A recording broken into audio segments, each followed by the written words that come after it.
पाकिस्तान ने ओडीआईज खेलने हैं 3 अफगानिस्तान के साथ। गुड टीम, बैलेंस टीम लग रही है, यंग टीम लग रही है, थोड़ा सा एक्सपीरियंस भी है इसमें। शुरू से लेकर आखिर तक टीम को देख लेना, किसी न किसी प्लेयर की परफॉर्मेंस ज़रूर रही है और लगता है कि यार टीम अच्छी है।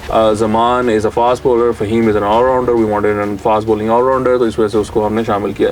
एक मैच भी खेल जाते हैं ना, एक मैच में अगर वो 50 स्कोर कर जाते हैं या वो 5 विकेटें ले जाते हैं तो वो पक्का है वर्ल्ड कप के लिए। अक्सर होता है कि पाकिस्तान का वर्ल्ड कप का स्क्वाड का ऐलान होता है या फिर कुछ भी होता है ना, तो एक खबर आती है कि फ़लाँ प्लेयर इंजर्ड हो गया है। कोई भी टीम होती है ना, उसमें एक ऐसा प्लेयर होता है जो लग नहीं रहा होता, किसी एक मैच में वो चल ज़रूर जाता है।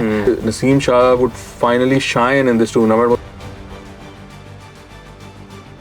वेलकम टू नया स्पोर्ट्स, मेरा नाम है वकास अबीब राना और मेरे साथ मौजूद हैं ज़ीशान नवाज़। आज हम बात करेंगे पाकिस्तान के स्क्वाड पर जो कि नॉमिनेट किया गया है, जिसको सिलेक्ट किया गया है अफगानिस्तान और एशिया कप के टूर के लिए। दोनों टूर्नामेंट्स जो हैं वो श्रीलंका में हो रहे हैं। पाकिस्तान ने ओडीआईज खेलने हैं 3 अफगानिस्तान के साथ और फिर एशिया कप मूव कर जाएगा। वो थोड़ा सा आगे पीछे है, थोड़ा सा एशिया कप पाकिस्तान में है और ज़्यादातर श्रीलंका में है।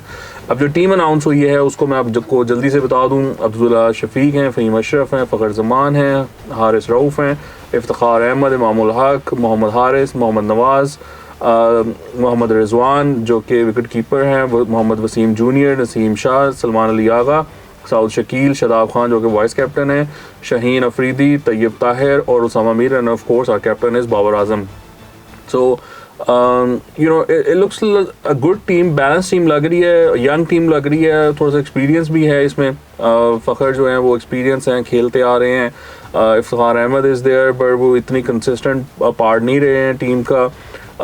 सो थोड़ी सी मिक्स फीलिंग्स हैं इस टीम के बारे में। आई होप कि ये टीम अच्छा परफॉर्म करे, लेकिन इसमें जो चीज़ देखने वाली है, वो जो इशू बना वो ये है कि हमारे प्यारे शान मसूद जो कि टेस्ट टीम का हिस्सा थे श्रीलंका में, उनको क्यों नहीं इंक्लूड किया गया, और उसके अलावा फ़हीम अशरफ को इंक्लूड किया गया तो ज़मान खान को क्यों नहीं इंक्लूड किया गया।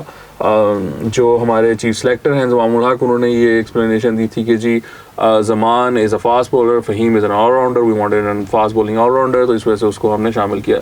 तो ये बताएं ना, फ़हीम अशरफ के रिकॉर्ड कैसे हैं ज़ीशान?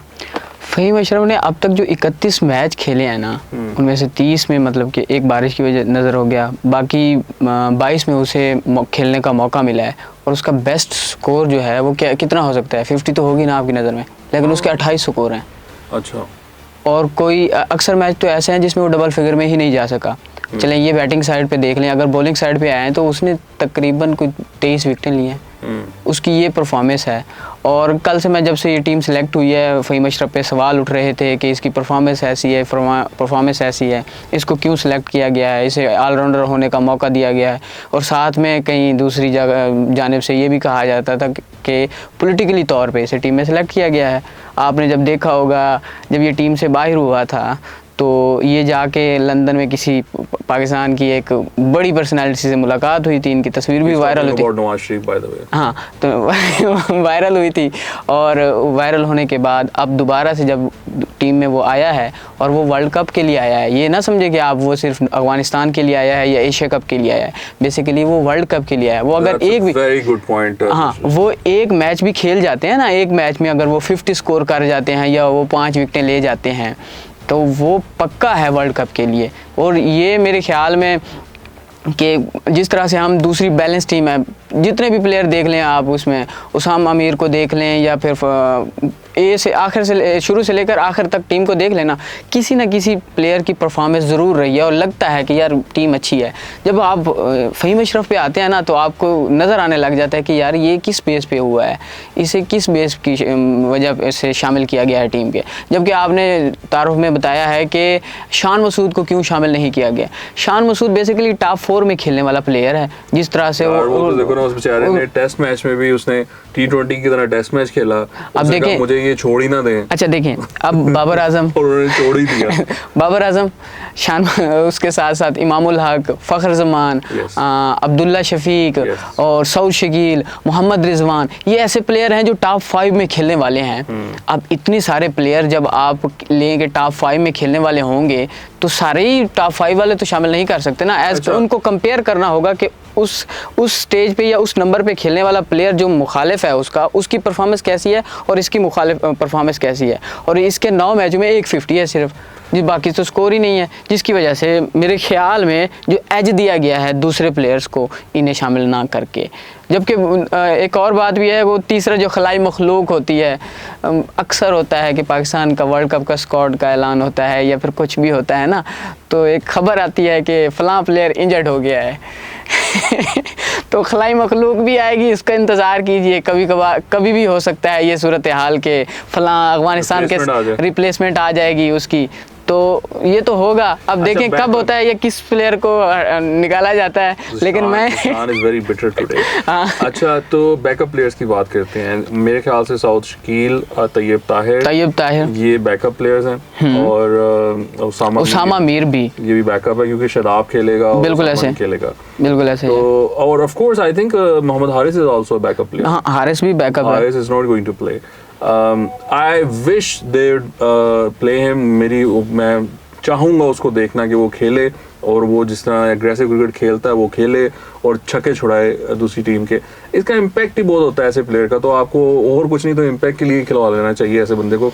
बहरहाल लेकिन ये है कि जो पाकिस्तान शाहीन और पाकिस्तान ए का जो अभी रिसेंट टूर्नामेंट था एशिया कप वाला, उसमें ही didn't perform too well, even though he was a captain.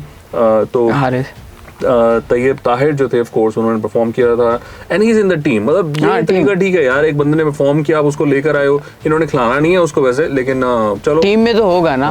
लेकिन उसकी बॉडी लैंग्वेज होता है, टीम में लेके जाते हैं, 2-3 टूर्स करवाते हैं, फिर बंदा गायब हो जाता है। लेकिन आप देखें ना, उसकी बॉडी लैंग्वेज से लग रहा था वो नेशनल प्लेयर है, जिस तरह से उसने परफॉर्म किया। इतनी भी बात नहीं है, बट आई होप कि वो दिन ब दिन इम्प्रूव करे और अपनी गेम पे काम करे और प्रूव करे कि ही इज़ वर्थ इट, कि वो पाकिस्तान की जो नेशनल टीम की जर्सी है उसको पहन सके और ग्राउंड में उतर सके, पाकिस्तान को रिप्रेजेंट कर सके। That would B that's something that we would like to see and something that we would want him to perform for Pakistan।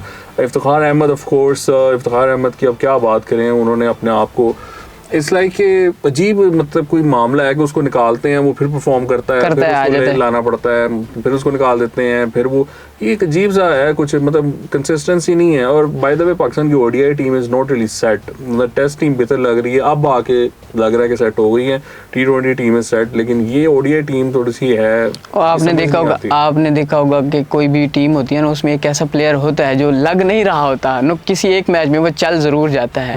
तो इफ्तिखार को उसी वजह से शामिल किया गया होगा कि ये एक डर बैठा हो कि जिस तरह से पाकिस्तानी टीम एक लंबे अरसे तक इसको स्पिन के तौर पर भी इस्तेमाल कर सकते हैं ना, इफ्तिखार को बॉलिंग के तौर पर भी इस्तेमाल कर सकते हैं, और ये लंबी हिटें लगाने के भी एक तरह से लगा सकते हैं। तो जिस वजह से मेरे ख्याल में इसे टीम में शामिल किया गया है। अच्छा, अब इमाम जो है, Imam ul Haq, he has been a super performer throughout Pakistan, I think recent 3-4 years।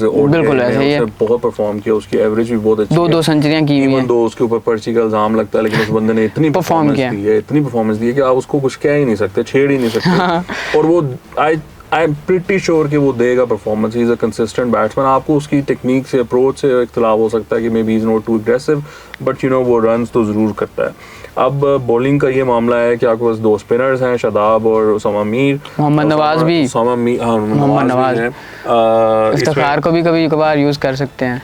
हाँ, इफ्तिखार को भी यूज़ कर सकते हैं।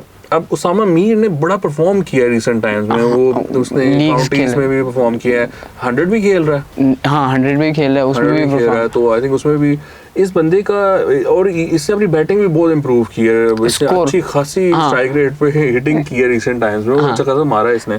सो that would be very interesting to see कि उसामा को मैच तो नहीं मिलने लगा जब तक शदाब है टीम में, बिल्कुल ऐसे। And that is the same thing that happened to pitch पे डिपेंड भी करेगा उस्मान कादर के साथ भी। नहीं, जो मर्जी पिच बना लो आप, मैं शर्त लगाने को तैयार हूँ, ये कभी भी 2 लेग स्पिनर नहीं खिलाएंगे। देखें, 2 लेग स्पिनर खिलाना ना बहुत ज्यादा वो दिल जिगरे का काम है। फिर वो इफ्तिखार कैप्टन है ना, वो स्टोक्स हो ना, तो फिर तो वो तो खिला सकता है। Babar Azam will never play 2 leg. छोटी टीमों के खिलाफ मौका दे दें शायद, नहीं ये कभी नहीं खिलाएंगे। अच्छा, तो और फिर of course Shaheen Afridi is there, Haris Rauf हैं, और Mohammad Wasim junior, Naseem Shah has performed really well in Lanka Premier League. मतलब उसका बॉल इतना स्विंग किया कि कमेंटेटर्स कह रहे थे कि इस पिच पे स्विंग क्यों कर रहा है बॉल, मतलब वो एक्सपेक्ट नहीं कर रहे थे कि स्विंग करेगा, लेकिन फिर भी स्विंग कर रहा था. So I am really looking forward कि Naseem Shah would finally shine in this tournament. मतलब एक होता है ना बंदा जिसको कहते हैं नाउ ही हैज अराइव्ड, तो I would like to see him arriving in this tournament and you know announcing himself at the international stage, जहाँ पर वो कहे कि भैया मेरे पास ये नहीं है कि मैं सिर्फ तेज बॉल कराता हूँ, मैं विकेट्स भी लेता हूँ और इम्पैक्ट प्लेयर हूँ. तो ये एक इंटरेस्टिंग होगा. मोहम्मद वसीम जूनियर को तो नहीं ये खिलाएंगे, आई थिंक वो बैकअप के तौर पे है बेसिकली, है ना, बैकअप के तौर पे है, क्योंकि आपके पास 3 स्पीडी बॉलर हैं, शाहीन है, हारिस है, नसीम है. वसीम जूनियर की पेस भी बड़ी अच्छी है. हाँ, वो भी 140 आराम से वो बेसिकली वो होगा बैकअप के तौर पर, क्योंकि लेफ्ट आर्म है और साथ में शाहीन भी आपके पास है, तो शाहीन को ये एज होगा. वो शाहीन तो खेलना ही खेलना है ना, उसके साथ साथ हारिस का है, हारिस के बाद नसीम शाह है, तो ये 3 पेस हैं. उसके बाद 2 स्पिनर ये खिला लेंगे साथ में, जैसे कि मोहम्मद नवाज है, शादाब खान है, और चौथे ऑलराउंडर ही हैं, ऑलराउंडर हैं, 2 स्पिनर तो नहीं है, लेकिन छठा बॉलर भी इस्तेमाल कर सकते हैं, क्योंकि 1-2 ओवर हारिस से इफ्तिखार अहमद से और 1-2 bowling. Let's have the whole team lined up. तो ओपन तो ये फ़खर जमान और इमाम करेंगे. 1 डाउन बाबर आ जाएगा, 2 डाउन जो है वो रिजवान आएगा मेरे ख्याल से, फिर सलमान अली आगा 5वें नंबर पे, छठे पे इफ्तिखार होगा. छठे पे इफ्तिखार होगा नहीं, इफ्तिखार को नहीं भेजेंगे, शादाब खान को पहले भेजेंगे. सिचुएशन पे डिपेंड करता है. चलो टीम तो लाइन अप करो ना. हाँ. तो छठे पर इफ्तिखार आ गया, 7वें पर शादाब, 8वें पे रिजवान. नहीं, रिजवान तो आपने खिला दिया इसको पहले. नहीं सॉरी, नवाज. हाँ, नवाज. 9, 10, 11 शाहीन, हारिस रऊफ और Naseem Shah. That would be our team, I guess. ये हमारी टीम बनेगी. अच्छी टीम है, डेप्थ है इसमें, नीचे तक खेलते हैं प्लेयर्स. और नवाज की जगह पे कभी कभार फहीम को भी डाल लेंगे. I doubt that. I mean देखो ना, ये जो हमारे जो चीफ सिलेक्टर साहब हैं, उन्होंने जो एक्सप्लेनेशन दी है, वो बंदा पूछे कि वो 3 आपके पास एक्सप्रेस प्लेयर्स हैं, यानी कि शाहीन, रऊफ और नसीम शाह, उसके बाद अगर आप फहीम अशरफ को खिला रहे हैं तो मतलब फिर मैच तो कोई ऑस्ट्रेलिया में हो रहा होगा ना, या इंग्लैंड में हो रहा होगा. अगर श्रीलंका में हो रहा है मैच, जो कि हो रहा है, it doesn't make any sense ना.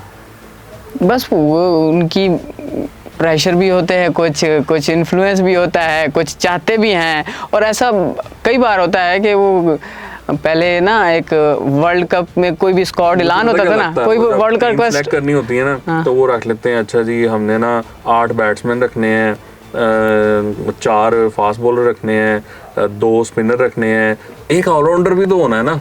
तो वो 1 ऑलराउंडर को टिक करने के चक्कर में ना उन्होंने कहा चलो फहीम को डाल लें. दो पहले ना ऐसा होता था कि कभी भी वर्ल्ड कप का स्क्वाड मिला. Nothing against Faheem Ashraf, I like the guy. I think वो थोड़ा सा उसको ना उसमें कमिटमेंट और डेडिकेशन की थोड़ी सी कमी है. He doesn't realise the kind of talent he has.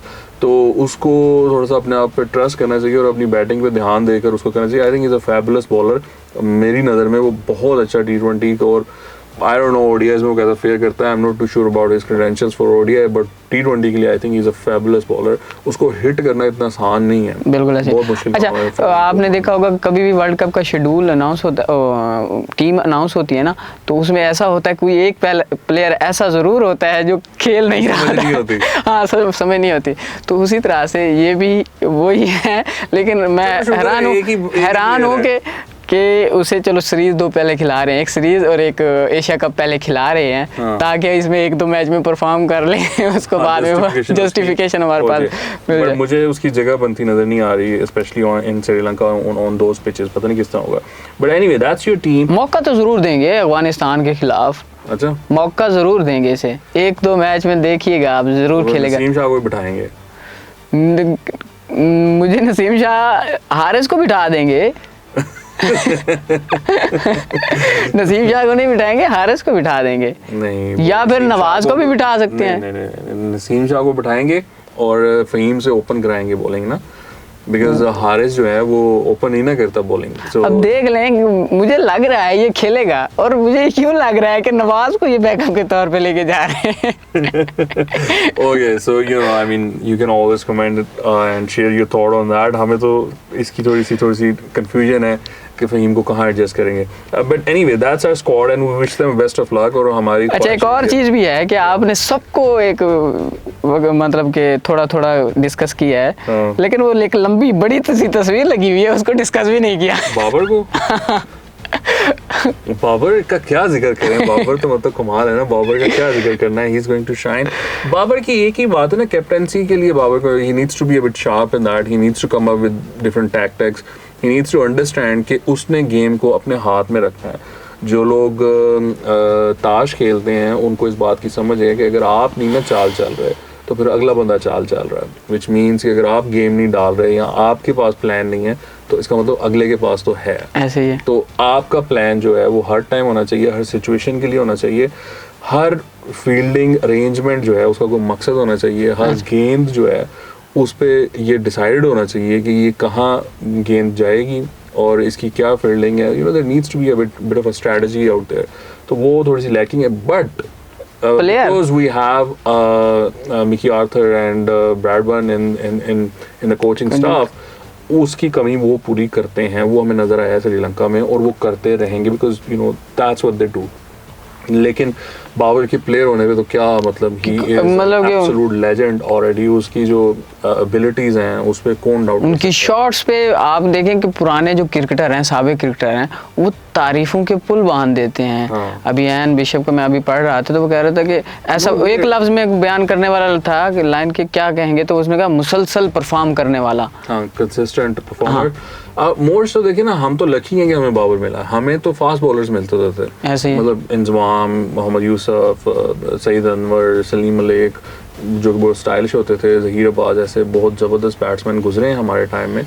लेकिन फिर भी मतलब कमी रहती थी. जो थे ना वो हमेशा बॉलर्स ही बने थे. ऐसे ही. अब जो हमारा बाबर है, बाबर का स्टेचर जो है वो डिफरेंट हो गया. वो दुनिया के लेवल पे है. जिस तरह से वो लंदन प्रीमियर लीग में खेल रहे हैं, लोग उसे टॉप 5 में और लोगों की मोहब्बत उनके बारे में उनके देखें किस तरह से लोग उनके साथ मतलब कि वो हाथ मिलाना चाह रहे होते हैं. सिर्फ हाथ मिला दो, उनका रिएक्शन चेक करें किस तरह से वो खुशी का इजहार कर रहे होते हैं कि बाबर ने हमारी तरफ हाथ मिला दिया या प्रपोज भी कर दिया. हाँ. शादी कर लो. But anyway thank you so much for watching. We don't want कि आप बोर हो जाएं और हमारी गुफ्तगू आप छोड़ जाएं. आप एंड तक हमारे साथ रहें, यही हम चाहते हैं. आपके देखने का बहुत शुक्रिया. आपसे दोबारा मुलाकात होगी बहुत जल्द. खुदा हाफिज़.